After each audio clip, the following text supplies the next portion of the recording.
isuduwaha wasaaradda caafimaadka gobolka Saraar Dr. Maxamed Abubakar Suudi ay weheliyaan bahda caafimaadka gobolka Saraar ayaa bulshada ka wacyigeliyay cudurka coronavirus iyadoo mas'uuliyiintan ee isbitaalka gudihiisa ku soo bandhigeen wacyigelin ballaaran waxaana ugu horeynba halkaasi ka hadlay isuduwaha wasaaradda caafimaadka gobolka Saraar iyo mas'uuliyiin kale waxaana hadaladoodii ka mid ahaa sida tan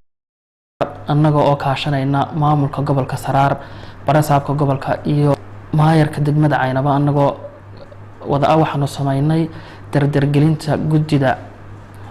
xanuunka coronavirus kaasoo aanu muddo hore sameynay maadaama laga helay Somaliland waxa muhiim ah inaanu tallaabo qaadno gudidii waanu dardargelinay waxaanu doonaynaa insha Allah biidnillaahil kariim wacyigelintii gobolka iyagana sidaas la eg inaanu dardargelino oo aanu sare u qaadno toddobaadadan dambeba wacyigelin baanu sameeynay istikraanu qaybinaynay waxaan goobaha caafimaadka shaqaalaha caafimaadka ayaanu wacyigelin iyagana siinay iyaguna si ay dadka u siiyaan ayaanu sameeynay sidaa darteed imika waxaanu sameeynay microphone gawaadhi ku xidhnay meelihii bulshada isugu imanayeen ayaanu gaarsiinay wacyigelintii si habsami leh baa arrinkaas u socdaa إن شاء الله بإذن الله الكريم وين تجي دونا قابها عافماتك وين تجي دونا وحنكو عيقلين إن ضدك إن قف كستا أو حمد إسكو عقوبين هاي قاب كستا أو عافمات وين تجي دونا قاب كستا أو بلش إسكو تمادو وين تجي دونا وحنا سمين دونا إن شاء الله بإذن الله الكريم ولا لا بلارن شوقنا وإسبتال كي جود مقالة عينبا هانوكو كم هاي حول وذينا ذا hawsha hadda isbitaalka gacanta ku haya runtii waynu ognahay oo adduunka waxa ku soo kordhay xanuunkaas oo khatar fara badan adduunyada ku haya waxaan kaloo halkan ku cadaynayaa shalay mar labaad la isugu yimid shir uu jeergareynayay isuduwaha caafimaadka gobolka qodobadaas oo la xidhiidha ama ku taxalluqo qodobadii ay ka hadlayeen gudida coronavirus-ka ay u magacawday xukuumaddu qodobadaas oo runtii ay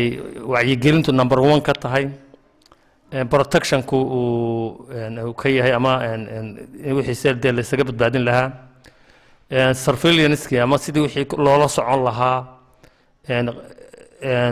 wixii qalab loo baahdo sidii loo heli lahaa maxay ahayd toy isbitaalka laftiisa xataa sidii loo manage karin lahaa inaan dadku aanay meel maxay tahay xataa OPD-ga imanaya aanay يعني يجو استحفظي أنا ما أنت سيدا أدركتان با وحن هيجن وجرني كهرتجا إلى هاي نجمة كأنه عذر كان دنيدو أي كوذا قيلسية كورونا فيروسكا محيه تولاي وحن وكل شيء هيجن كان كجرنا وكل شيء كلن كي شلي كقبصومي